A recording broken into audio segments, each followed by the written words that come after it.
Hello and welcome to the 42 Six Nations show. This week we're delighted to be joined by Lynne Cantwell, a regular columnist on the 42.ie and of course a legend in her own playing days, 5 World Cups under her belt, now retired. Lynne, thanks a million for joining us. No worries, good to be here. Yeah. This week we're going to look at the strategy side of the game, so game plans. What are game plans? What's involved? What are teams looking to do in certain areas of the field? By the end of the episode you should have a better understanding of that strategy side of the game. Lynne, first of all, to look at the Six Nations generally I guess so far, 2 losses and 1 draw. Has it been a negative campaign overall, or what's your thoughts on it? Yeah, I think it's interesting. I think you go into every campaign obviously wanting to perform and wanting to win. And I think whether it's because of injury or whether it's because of our results, we've been able to turn this, or Ireland have been able to turn this Six Nations into a learning ground and a growing ground and a development ground, which I think is necessary. And I think if we come out of this Six Nations campaign having achieved that and growth in that phase, then I think it's a very positive campaign. So to date, naturally, I don't think Ireland are performing, but I think it'd be wrong to look at the Six Nations as and analyse our performance, because I don't think we're at the stage where we can get down into the nitty-gritty of our performance, because we're not there yet. We're still kind of developing and growing. Yeah, like it's easy to make excuses after the fact or after a couple of bad results, but is that kind of a natural phase of this kind of team, because you're coming off a World Cup, they've lost Paul O'Connell, a bit like the women's team losing yourself and Fee Colin. Is that kind of natural kind of progress into a new team, new leaders? Does that always have to happen, do you think?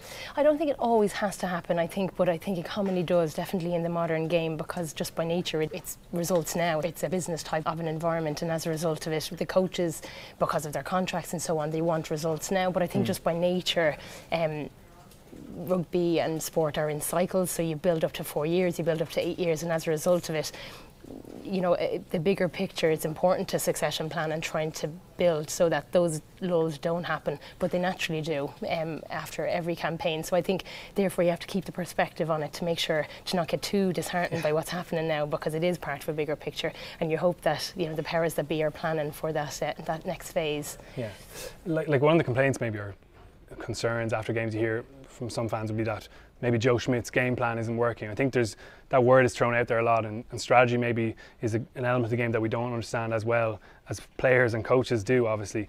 Starting at the basics, what to you is a game plan? What is Joe Schmidt trying to do when he formulates a game plan?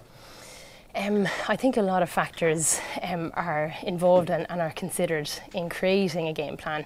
And I suppose if you look at what you have as your team and then what the defence has. So I think fundamentally you have to identify what your team, where they are, and clarifying where they are, and that will be based on the players that you have, the mistakes that you've been making, the problems that have been happening on the pitch, and being able to identify first and foremost correcting what is going on there. When you've addressed that, it's looking at the defence and trying to identify their weaknesses, where gaps are occurring, and then trying to match up and align where you're at and where their deficiency are, and trying to exploit and pick certain things that you can exploit those deficiencies based on what you can do. Okay. So that probably sounds a little bit complicated, but the actual practicalities of that will be analysing your performance, and obviously the video analysts and the coaches really detailing where your gaps are, where your deficiencies are in that game, in the last 2 or 3 games, just to get the trends so that they're real. And then obviously looking at the video analyst, looking at the defending team that you're going to come up against, and being able to try and come up with a game plan. And usually it's only 2 or 3 points that you'll be able to target. And then in training that week it'll be about putting drills into place to be able to target those, and your decision makers identifying when these are happening so that we'll make choices to exploit that space. Like, how narrow are they? You mentioned 2 or 3 points there. Does it have to be that narrow? Because I guess for any human being it's hard to maybe pay attention if a coach is going to run through 12 or 14 different points, which Joe Schmidt himself might understand. Does he have to narrow that down and kind of funnel it for the players? Yeah, I think so. And I think, again, in context of where we're at, I think in this phase, because it's a rebuilding phase, I think there will be an element of general plays and general understanding of what to do in certain parts of the pitch, and that's just general rugby knowledge. I think when it comes to World Cup time, the nitty-gritty of the detail behind what your strategy is and what your game plan is a narrower focus. So say, for example, when we were playing in the World Cup in 2014, when we were playing New Zealand, we had 2 or 3 really, really important points that we were trying to exploit. And one of them, for example, was we identified that 60% of the time when New Zealand received the ball from a kick, they kicked back in open play. So we knew that when we kicked to them, is that they were going to kick back, which meant that when we received that ball, we counter-attacked. So it meant that everybody was in the mindset that we know we're going to receive this ball back, so everybody is aligned to counter, and it just meant that we were way more effective in our attack then, and we scored from the try because we preempted, we knew what they were going to do, and that was something that we wanted to exploit.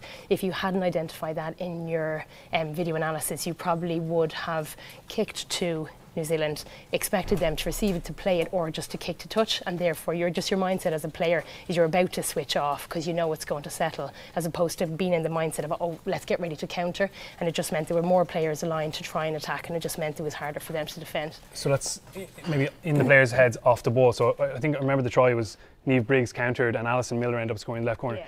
So when they kicked, what, the rest of the players who were retreating are thinking, I need to support that main ball carrier? Is that kind of absolutely. So like 2 or 3 of the pack, you'll see we're backtracking with the intent to counter again, as opposed to switching off because the ball is going to be kicked into touch, for example. And it just means that as a defence, so when New Zealand kicked back to us and we received it, when they naturally were in a defensive position, then they had more players to defend, which made it harder, which therefore meant that we created more space out wide because our players off the ball were engaging the defence, and it meant that we scored in the corner. A try based on strategy, that must be a pleasure for the It's coach and quite nice, players. yeah, I think. yeah. Let's look at maybe a scenario that's going to happen in every single game. You're in your 22, the ball's here, Ireland are I guess trying to exit. When you're in this zone, maybe the other team has kicked off to you. I mean, what are the key kind of strategic focuses? Is it just get out of there? Is that the overriding aim? I think in this zone, naturally, our priorities are that we want to, yes, get out of that zone to eliminate threat and to eliminate, obviously, any turnovers, but also to gain position. Yeah, so you're it's a risk being there, is it? It's a risk being there because naturally it's close to the attack or well, now the defence, but the attack and try line. So. Okay, so building a kick, is that something where you need to do that quickly, or do you need to be patient in doing that? What are the kind of key focuses when you're actually building to kick? Yeah, so usually you will have exit strategies.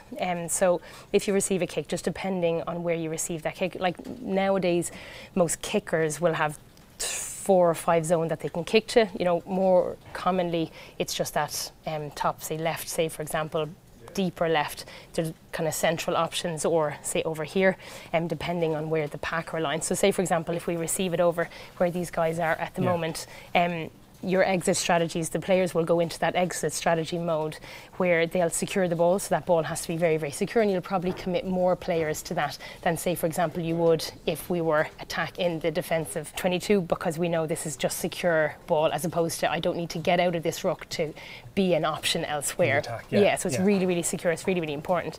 It just depends on the kicker will dictate the angle of the kick and where they want it. If it is a thing that they want to kick to get a better angle because they're a left-footed or a right-footed kicker, then they will ask for 2 phases. But again, those rucks need to be really, really secure, and the pack will have to align their mentality to that they just need to secure and not be. You don't want any loose runners to obstruct that 9-10 channel, because that needs to be quite clear too. Obviously then just clearing the ball so that you get a good position, so you're getting out of any risky zones. Ireland tend to exit with a box kick quite a lot. I thought against England actually one of the things where they maybe came up short was actually providing a screen for Conor Murray in his box kicks. There was one example in the first half where he kicked poorly, Conor Murray, but he was under intense pressure. The kind of English guys had closed off. They came up either side of the ruck, and there was no real screen here.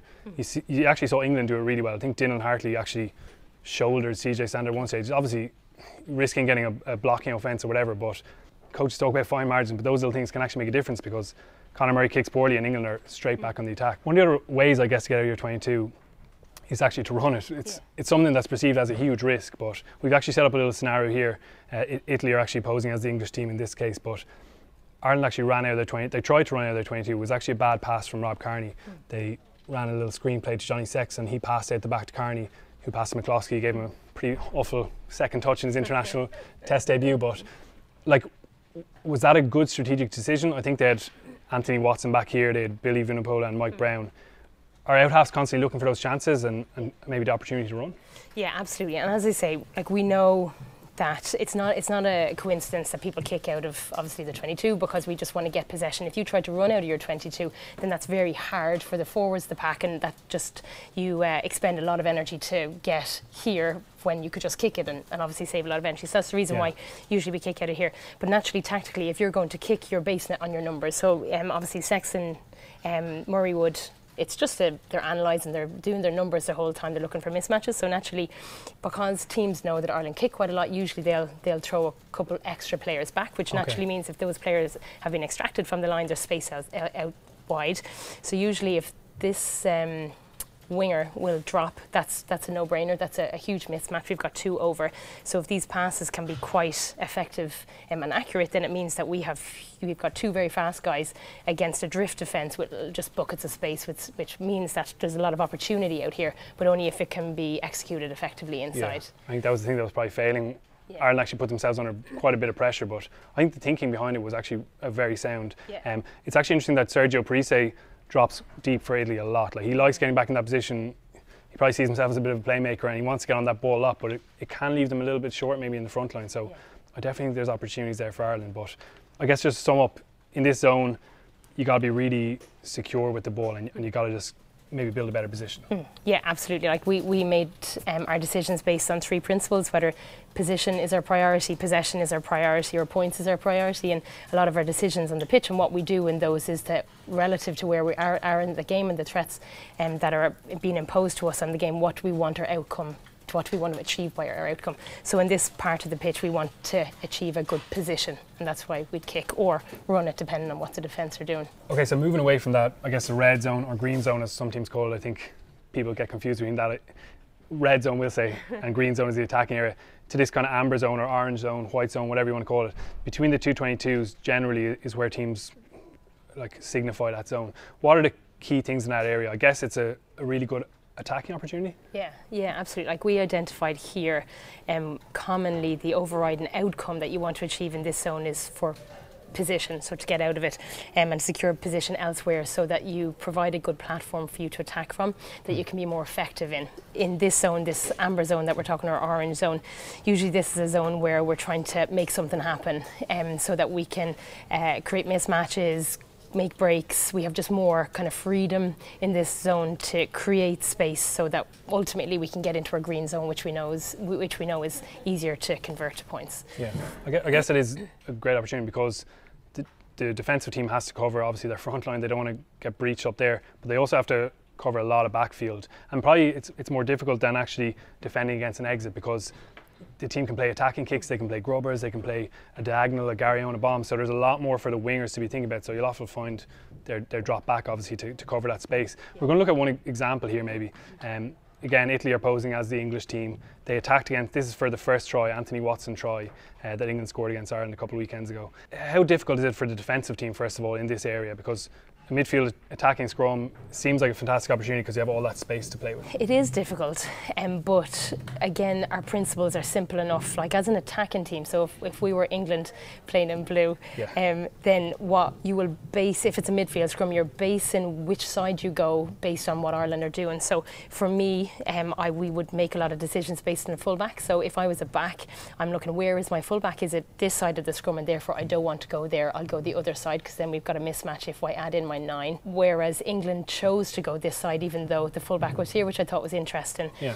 Equally, we had, in order to combat that, because Ireland obviously were trying to push them to go the other way, and we had Conor Murray here, which meant he had been disengaged from the scrum, which kind of in a way he's trying to act as an open defender to come straight onto 9, which meant that it was even harder for England to breach our line. Now they did, which is probably something that we were doing an error from a defensive point of view, but probably tactically it wasn't a good idea for England to go that way based on what we've said, because they're already matched up numbers. Whereas based on other decisions, there are other parts of the pitch that they could have attacked where their chances of a positive outcome were greater, just basically down to we hadn't got numbers there. So actually in this situation you have Johnny Sexton, you have Robbie Henshaw and Keith Earls. You're saying that if that English 9 goes there, straight away you have a 4 and 3? Yeah, we do. Well, obviously Kearney has a lot of ground because he can obviously move last minute, and that's all fine, but as a decision maker you're feeding into your scrum what type of a scrum you want. So if you have got a midfield scrum, often we'll feed into Fee, who is our pack leader, and what type of a scrum you want. So we would call it white, say for example, and that's just for them to stay steady, which it means that it allows them just to put the ball in, them to stay steady, and then our 9 and our 10 to decide which way we go based on where this guy is when the ball is coming out. Okay, so if we had of pre-scrum said, if we had have said we want an angle on, we want you to bring it up to the right or to the left, then we'd be predetermining that we want to go to that side, and therefore that's predetermined, and therefore when this guy moves in the middle of that scrum, we can't capitalise on it, okay? And whereas if we ask the pack to engage and keep it centred, then it means that our 9 and 10 can react according to where this guy is and exploit where he isn't.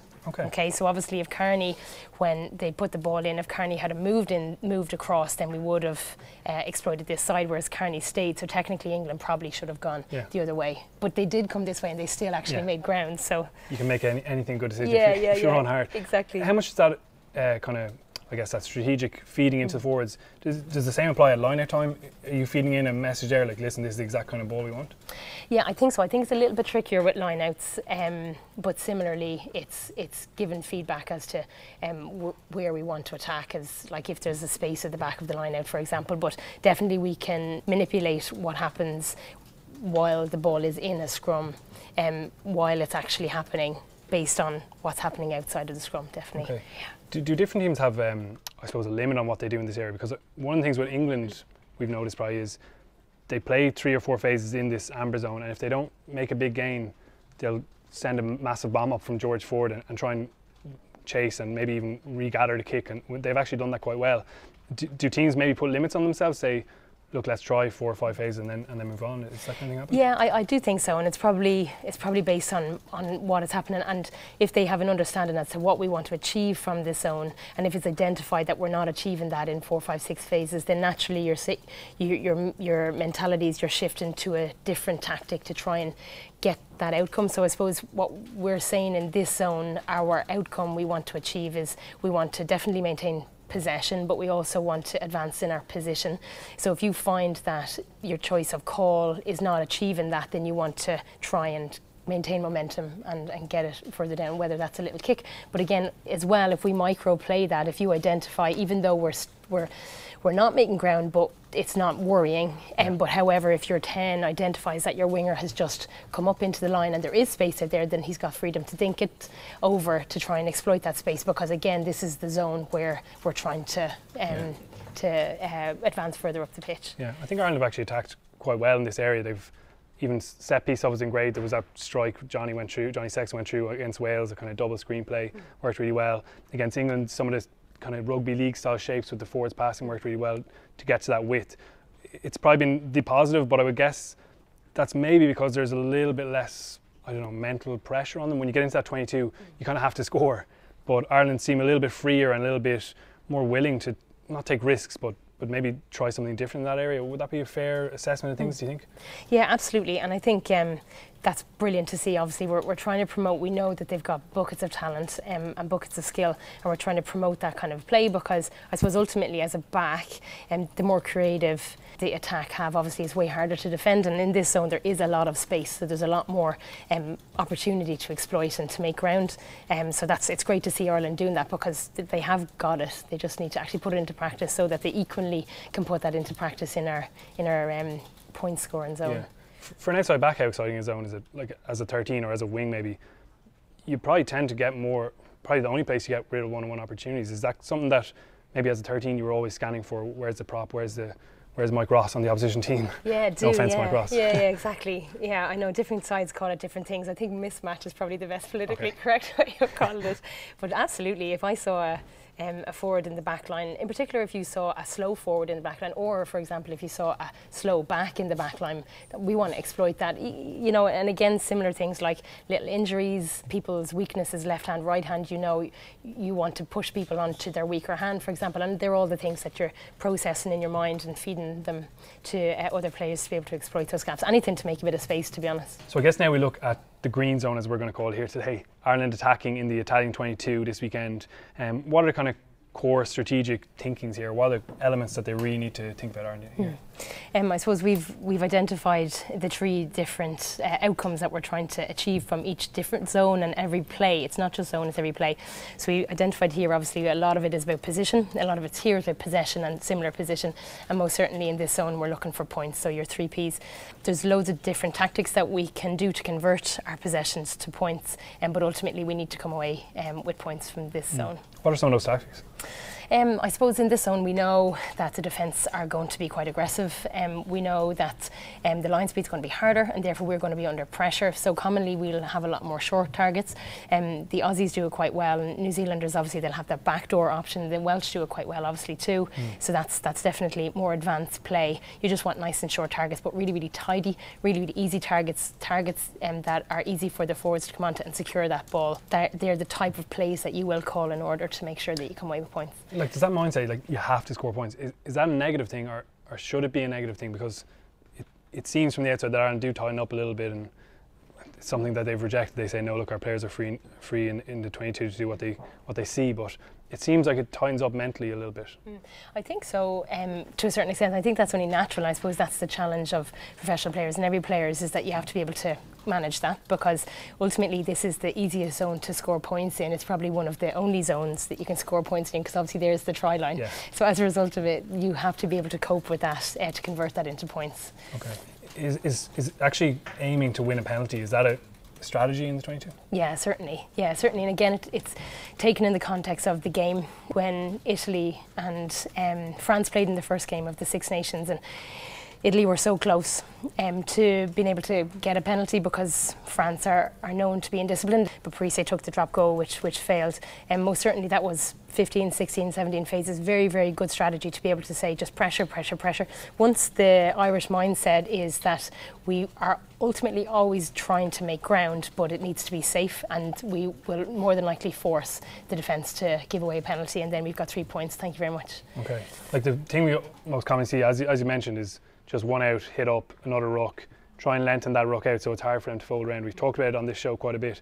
Like, when you're analysing opposition teams in this green zone, are there weaknesses there, or is it always pretty much they're going to come up hard at us, they're going to, I don't know, just float up and tackle us hard? Or can you pick out little chinks in that area? Yeah, you definitely can pick up chinks in an area, but to be honest with you, a lot of behaviours that are shown in your 22 are behaviours that will be shown elsewhere too. Okay. So very rarely, I don't know if defences have the ability, definitely individually players commonly don't have the ability to change. If they've got a bad habit in defence, they'll probably produce it there, they'll probably produce it here. From a game plan, we spoke earlier about strategy, is that even though you're in this zone and their defensive 22, the same type of behaviours are going to tease out to try and make the defences make mistakes there as you would here. So it doesn't have to change too much. Say, for example, we had a strategy against England in the World Cup, the semi-final in 2014 that we lost, but one of the strategy was that we could see that the English pillar drifted quite soon. Didn't come up and out, as a pillar is supposed to just mind that zone. Fill that space, yeah. Exactly, yeah. So we identified very, very soon that certain players, actually only 2 players, decided to drift out regardless of whether they were there or there. And we had a call that was just a back inside call, which obviously a lot of teams do have. Okay, so you spotted that person in the pillar position and bang, the call went out? Yeah. Okay. No, it didn't work. But that was something that we identified, and they actually routinely in other games had done it quite a lot. So absolutely bingo, if they do that in your game and you see it and the right people are there, brilliant. Yeah. I mean, that sums up strategy, because it's not a philosophical decision, oh, we're going to play this way. It's pinpointing something in the opposition and going, this can actually give us a try or 3 points and win us the game. That sums up perfectly. And actually, Ireland's only 2 tries in this tournament so far have come from that pillar maybe missing his tackle. Conor Murray scored them both times. Yeah. Justin Tipperick, I think, probably got too eager on marking CJ Sand around the corner and shot up. But yeah, that's amazing. So those little maybe individual weaknesses actually go into the overall strategy. Yeah, absolutely. And I think that's the thing. Obviously, it's the job of the video analysts and the coaches to be able to identify these little things. But I think it's really important to remember that point of behaviours. Behaviours are commonly, if they're there, you'll start to see them there in other parts of the pitch as well. And they're the type of things that you're just you're more alert to and try to exploit. So let's talk strategy. Ireland against Italy. What are the behaviours you see in that Italian defence? Where are the opportunities for Ireland?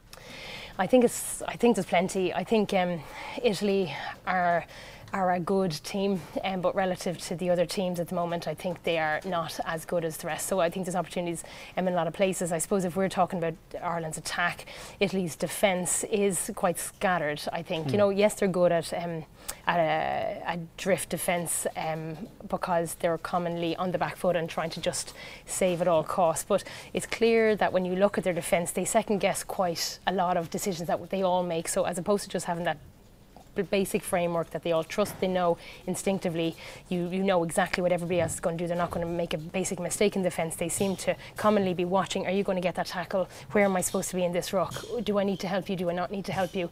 As opposed to, if we soaked up probably 2 or 3 of those decisions or those questions that they'd have, then it leaves them an awful lot more space to be able to say, you know, what do I need to do? Where am I needed? Where am I going to be the most effective? I think one of the prime example of that is Parise. He seems to be trying to do a lot of people's jobs, and I wonder how many rucks that he does go into, because he just seems to be standing out the whole time. And that's probably why he gets his hands on the ball the whole time.